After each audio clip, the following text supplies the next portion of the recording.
Hydra کی طرز پر districts میں بھی خصوصی ٹیم تشکیل دینے کی ضرورت، چیف منسٹر ریونت ریڈی سے عوام کی اپیل۔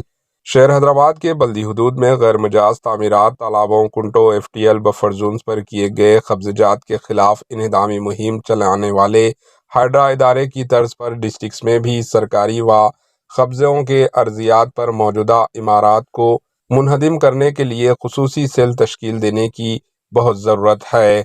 ڈسٹرکٹس کے بیشتر مقامات پر بھی تالابوں، کنٹوں اور سرکاری ارضیات پر وسیع اور عریض عمارتوں کو تعمیر کی گئی ہے، جس کے خلاف بھی کارروائی کرنا ضروری ہے۔ سرکاری ارضیات اور تالابوں، کنٹوں کے تحفظ کے لیے حکومت کی جانب سے سخت اقدامات و قبضوں کو برخاست کرنے کے لیے آئینی پنجے کا استعمال ضروری ہو گیا ہے۔ Bureau report, AHN news. AHN news کو لائک کریں، شیئر کریں اور سبسکرائب کرنا نہ بھولیں۔